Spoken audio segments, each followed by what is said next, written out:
Hello, everyone, and welcome to the next episode of Up the Ladder podcast.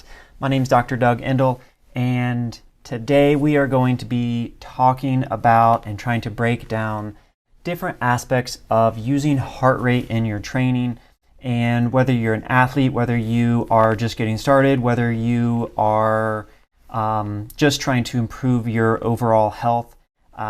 In my experience, I think using heart rate is going to be a really great way that you can try to make continued improvements and strides instead of ending up in no man's land, which is what we are going to talk about today. So what got me interested in looking at heart rate training was last year when I started training for an event called Everesting.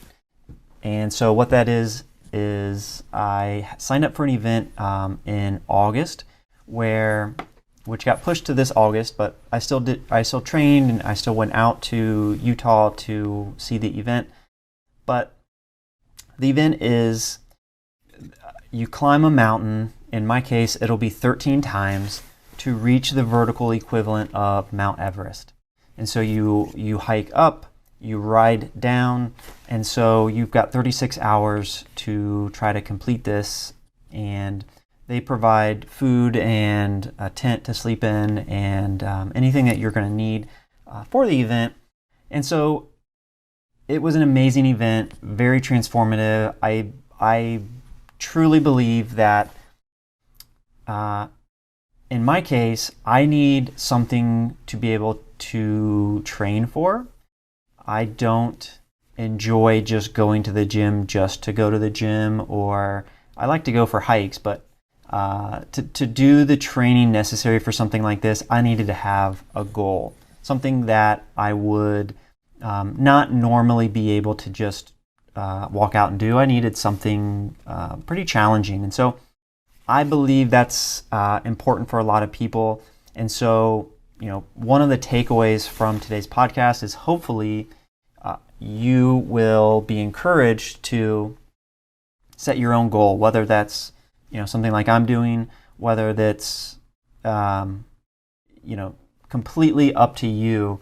Don't use my goals. You're somebody who's completely different, and so if you need help with that, I'm happy to help you figure out some fun goals or fun events. But I think that you need something challenging. I think most people are selling themselves short.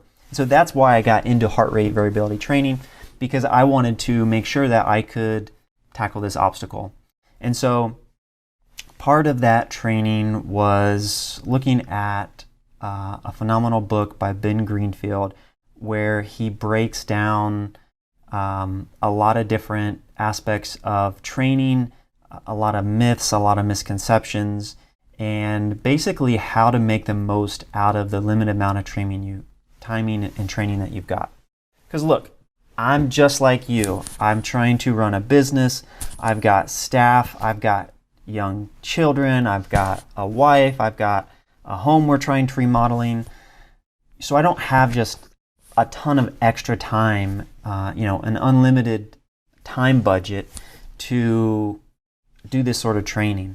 But I do believe that investing that time wisely pays a huge dividend in the rest of those aspects. And so I wanted to make the most use of my time. I didn't want to just go out and do what I think felt like the best type of training, because I've never done an event like this. And so I started digging into different philosophies, different research on using heart rate training and heart rate monitoring to guide my training. And so I don't agree with everything that he talks about, but one of the most important concepts that he does talk about is how people train in what he refers to as a black hole. They go out, they do the same walk, the same cycle, the same run, the same laps in the pool, for the same distance and the same amount of time at the same speed, the same tempo, and day in and day out for years and years, and there's never any really net gains in fitness. Now, just going out and moving your body, of course there's going to be some benefit to that, However, I think your body also gets conditioned and accustomed to that routine. And so obviously something is better than nothing, but most people are either overtraining in that regard, or they just don't see any improvement or any increase metabolically, in your health, in your fitness.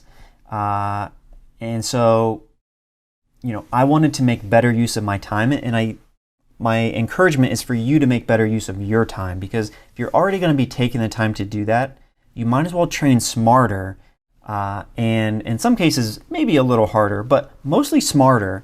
And so there's a couple of reasons that I think people end up training in this no man's land. One is we know what it's going to feel like. We know we've got a set amount of time. We know and we become extremely comfortable with that workout. We also know that something is better than nothing. And so as long as I'm going out and doing something, then I check that box off the list. And so, that's like eating half healthy. Again, something is better than nothing, but you can get yourself in a lot of trouble with that sort of mentality. I think the third component of people who kind of go out and just do the same thing over and over again is they really don't know what else to do. And so I'm hoping that today will shed some insights and give you some fresh ideas about ways to mix it up. Use that same amount of time training or exercising, and simply change what you're doing in the same amount of time. So for a lot of weekend warriors and people who are going out and doing a lot of jogging and running, probably not so much with the walking aspect, but certainly if you're cycling or jogging and running, one of the worst parts about this time in no man's land is that most people are doing it in what's called zone 3 training. And so we'll get to what zone 3 is,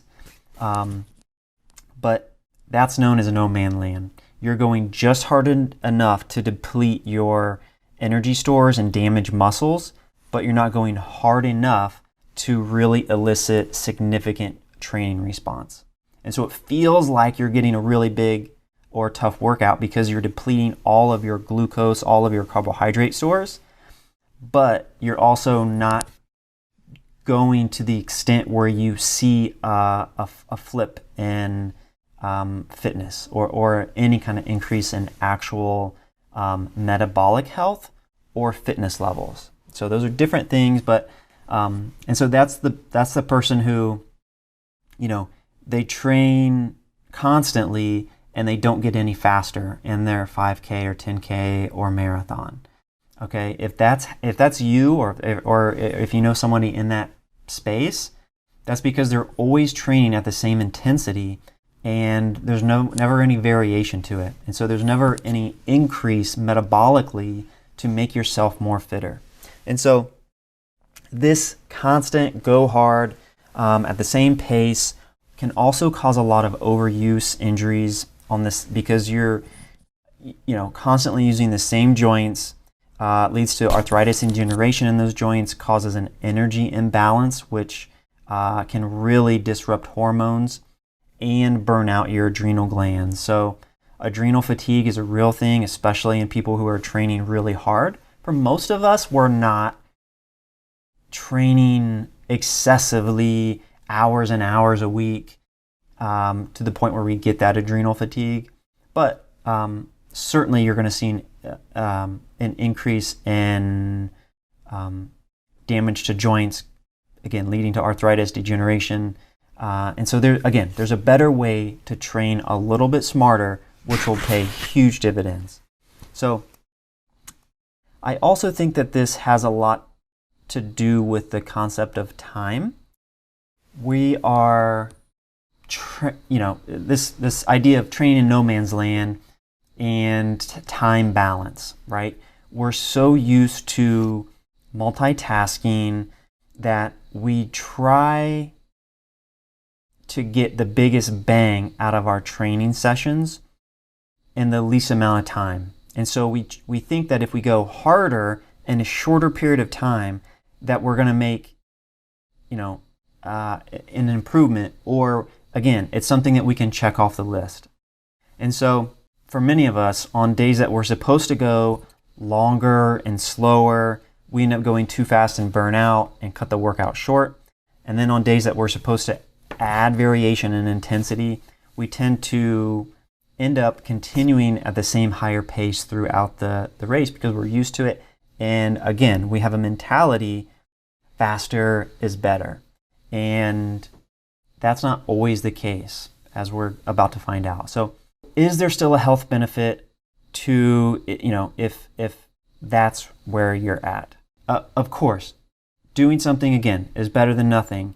But I also think you are somewhat wasting your time, and you could be making a bigger impact on your health in that same amount of time if you would do these three things. Number one, find a challenge or set a goal. For some people, that's 5K, 10K, marathon. I could not train for a marathon. It's interesting. I can train for a long distance endurance hiking event, but the idea of training for a marathon makes me crazy. So that's kind of interesting for myself to look at. So it's different for everyone, right?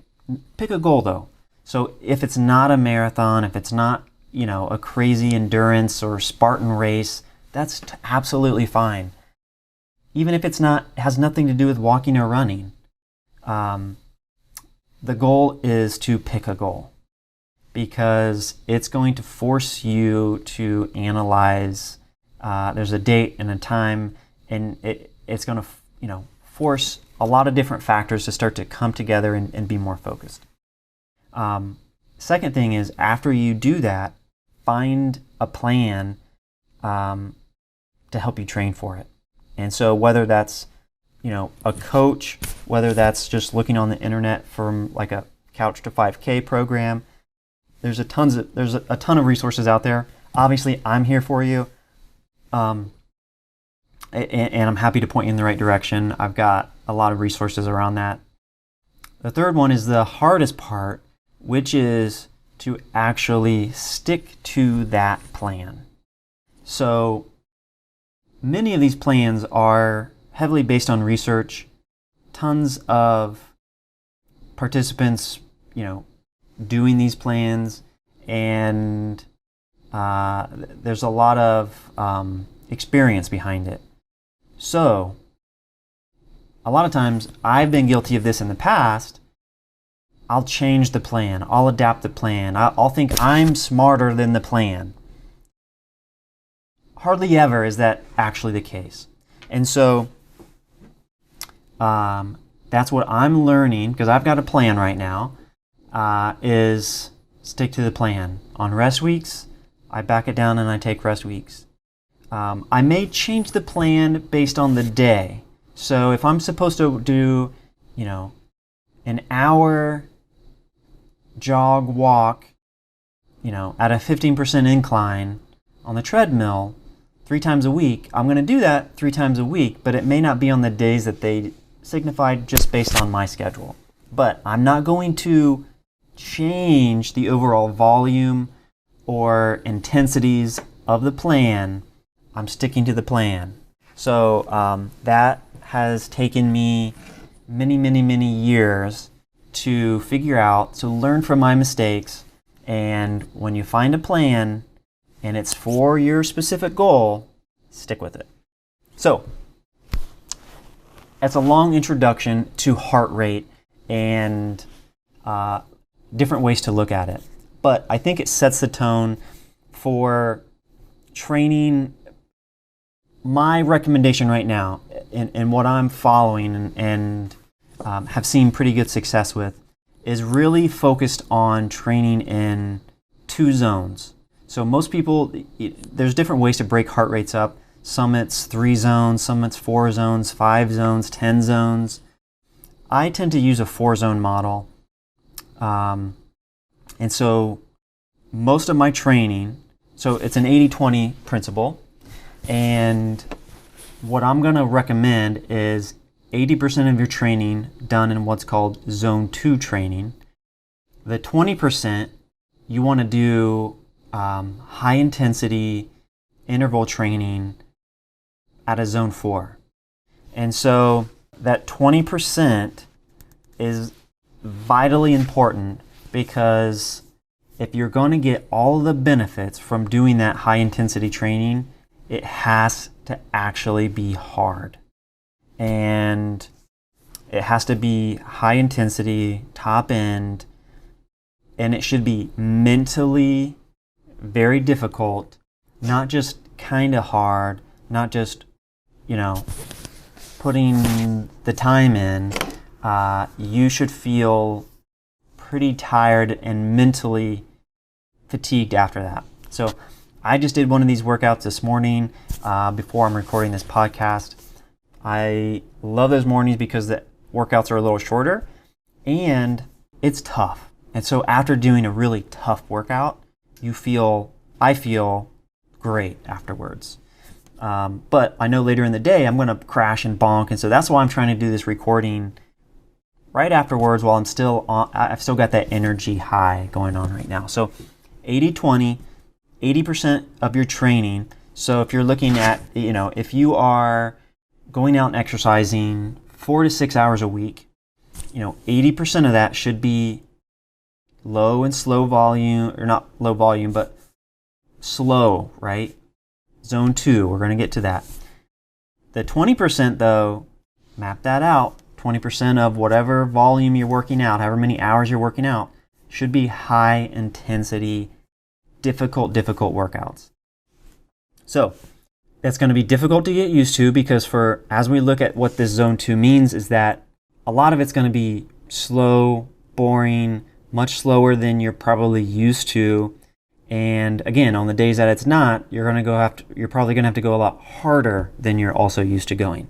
So again, this sort of thing can be done because we're looking at heart rate zones, which are based on your age. This can be done at any levels.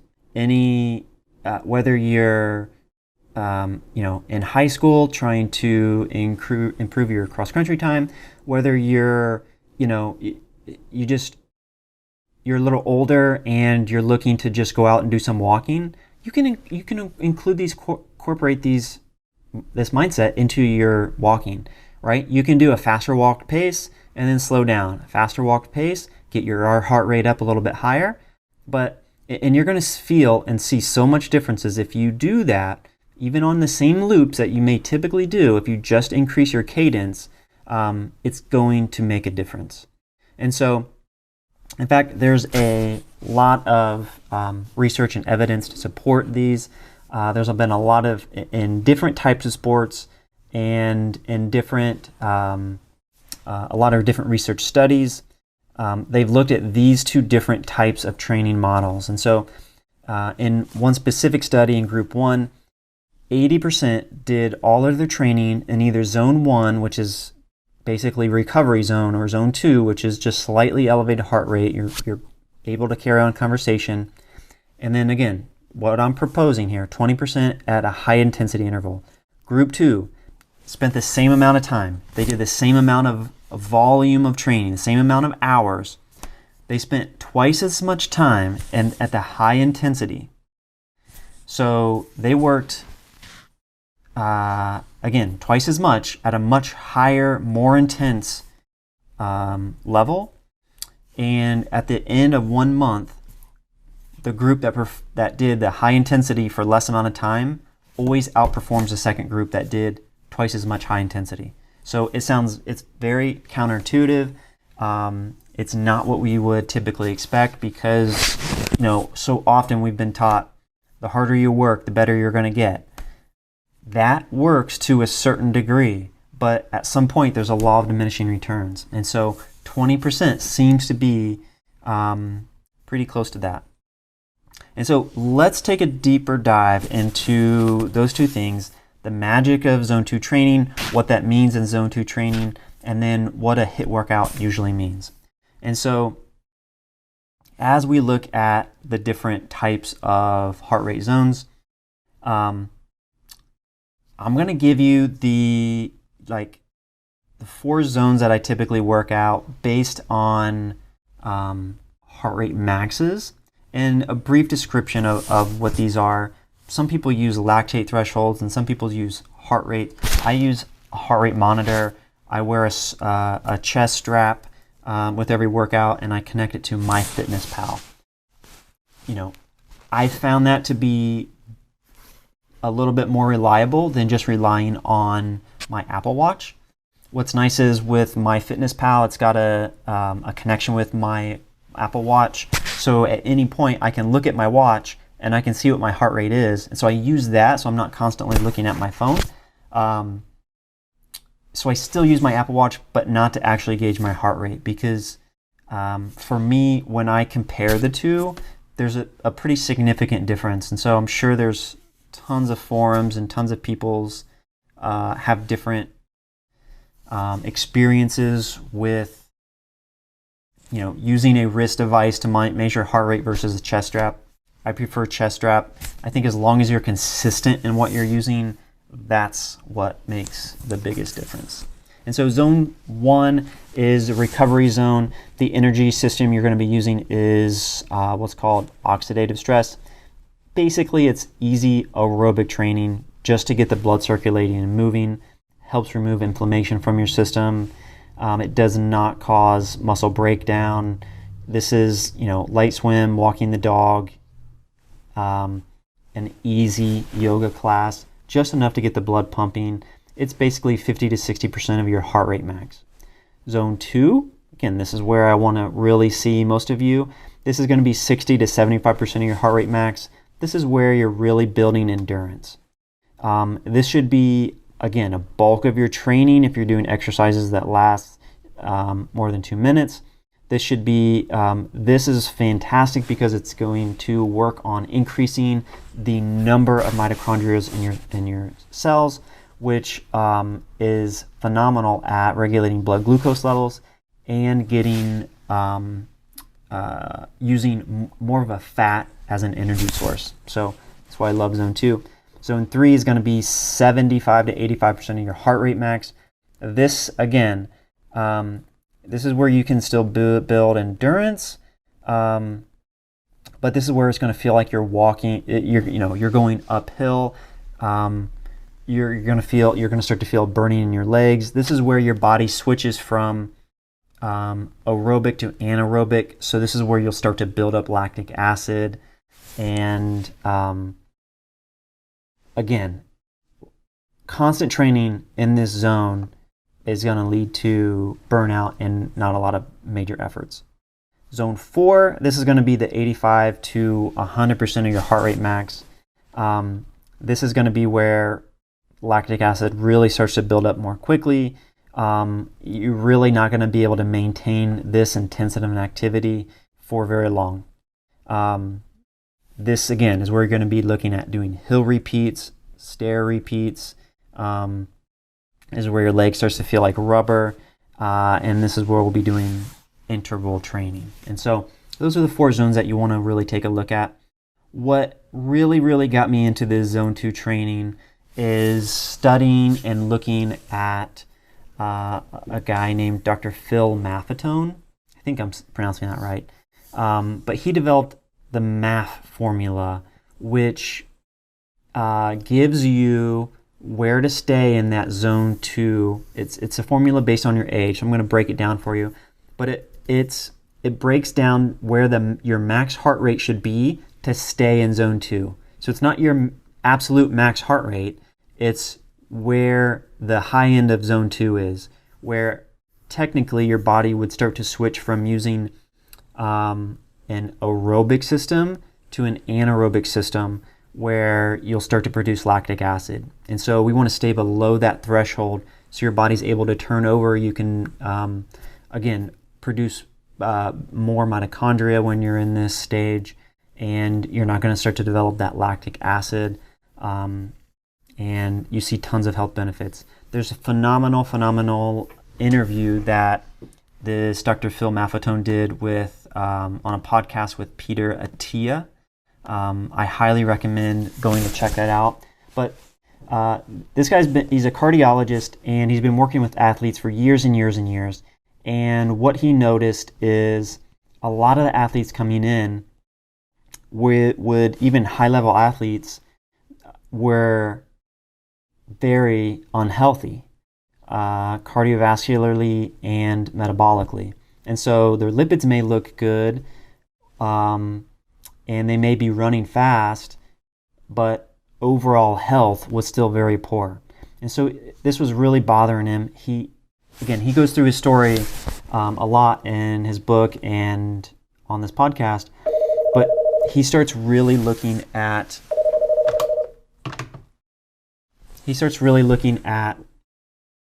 ways to, again, improve people's health while also their performance.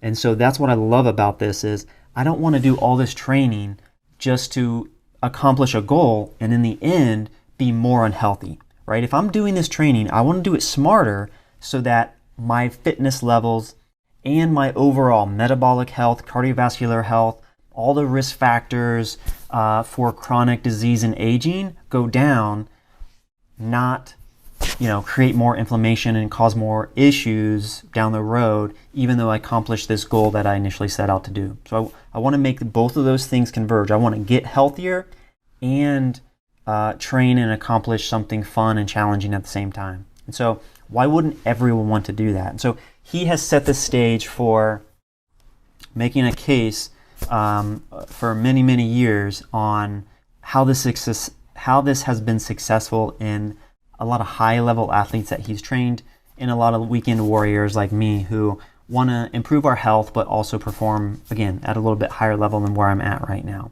And so the way this formula works, it's called the Maf, M-A-F, heart rate formula, or the Maf, M-A-F 180 formula. And so you can Google it, you'll get these details, but I'm going to break it down for you right now. Basically, you're going to subtract your age from 180. And then you're going to either add 5 or 10 or subtract 5 or 10 based on other factors. So take your age minus 180, and then if you have had or recovering from any kind of major illness, you've had a hospital stay, you've got heart disease, you're diabetic, you're in some kind of rehab, you're on any kind of regular medication, so any kind of medication, then you want to subtract an additional 10 from that number that you got. If you're injured, if you have not improved in your training, your immune system is compromised, and what he rates that as is getting at least 2 colds, flus, or infections per year. You have seasonal allergies or asthma, or you're overweight, subtract an additional 5. And so if you meet criteria 1 and criteria 2, then you would subtract 15. And so that's where, based on where you're starting at right now, that's going to give you the high end of that zone 2. And so if you've been training consistently for up to 2 years without any problems, no modifications, this is where I'm at. I've been training. I'm not at a high level of health and fitness, or at least fitness. I'm not taking any medications. I don't have any chronic conditions. And so my number is 137 based on my age. And so when I'm training, I'm constantly looking at my watch, making sure that and adjusting my intensity for a bulk of my training to keep my heart rate under 137. And that's tough. It's much slower. If I start to jog, I have to jog very slowly. If I'm doing an incline on a treadmill, it's much slower than I would typically like to be going. And the longer I go, a lot of times I'll have to go even slower. But again, I know that fitness-wise, I'm following my plan. I'm keeping in my case, my heart rate under 137.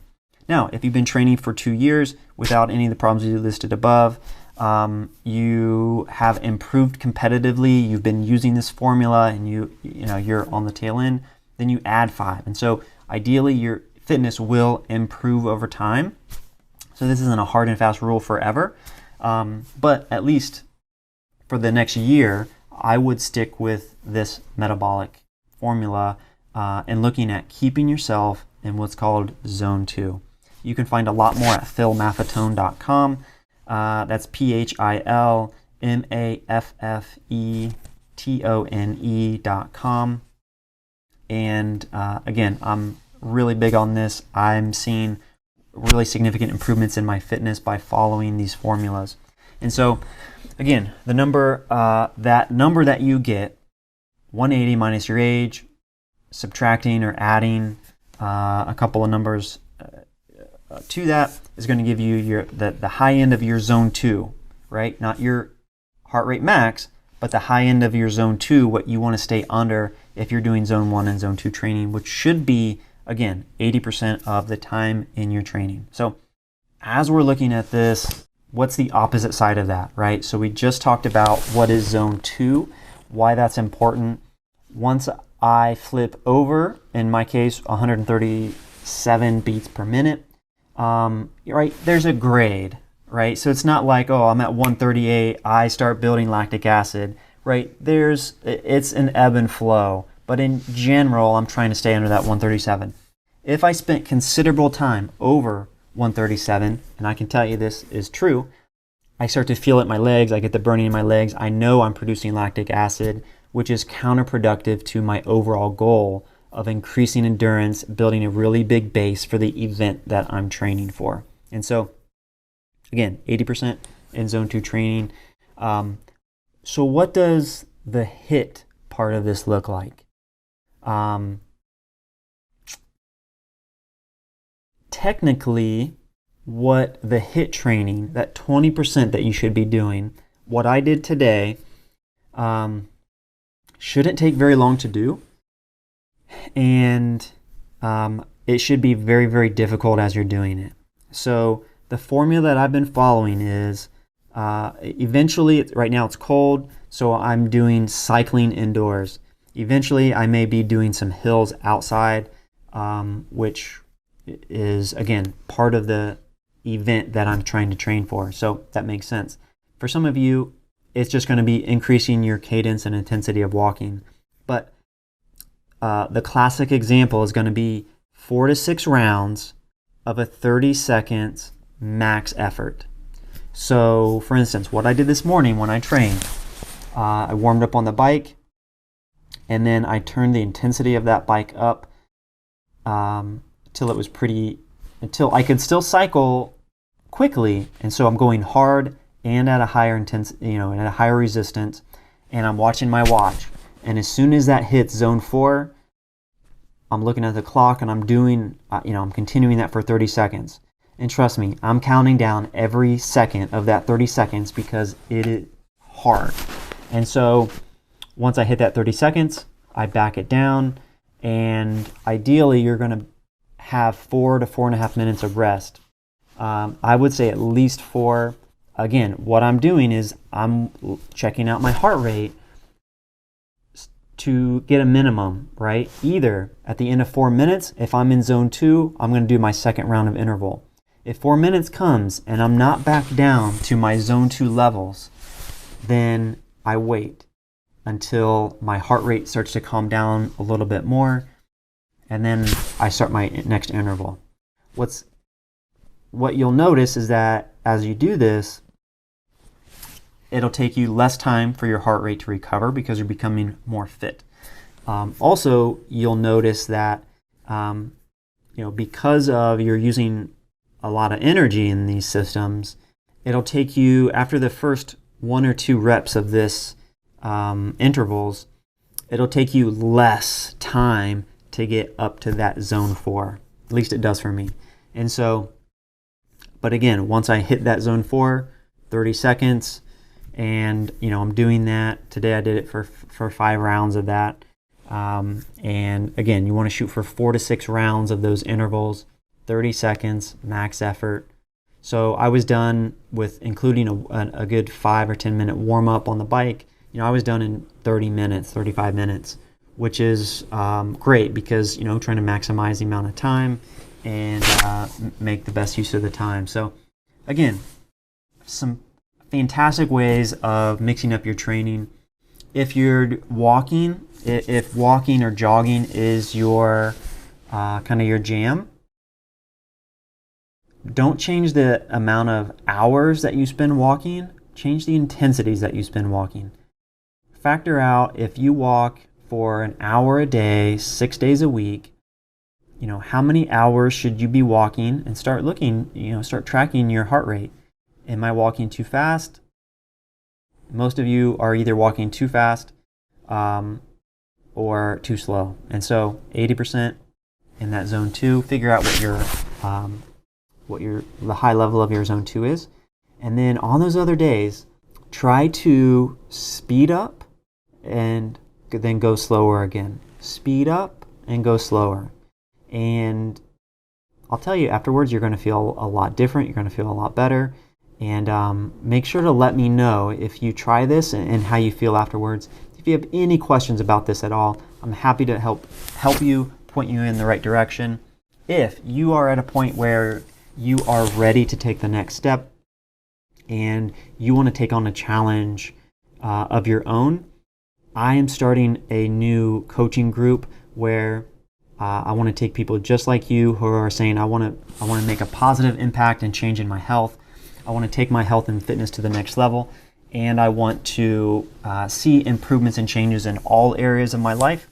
I think a huge and important way of doing that is by setting a goal that seems difficult and then developing a plan that will make you work out more, eat better, get more rest, and naturally start to change all those areas of your life focused around one goal, instead of saying, I know I should eat better, I know I should get to sleep more. That's really hard to do if you don't have something that you're working towards. And so in my case, I have noticed a huge difference. I've got this, August 18th, I'm going to be hiking up a mountain 13 times in 36 hours. And that's exciting to me. It gets me out of bed in the morning to want to go and do these workouts. And it's also forced me to look at recovery and sleep and my diet and it's the time I'm spending with my family and kids, the time I'm spending, how I'm prioritizing work. It all has changed as a result of picking a goal and then figuring out how to up-level everything else. And so if that's you, reach out. I'm looking for a couple of people that are in that boat and are ready to make a change. So until next time, have a great week. Try this Zone 2 training out and let me know what you think. Thanks.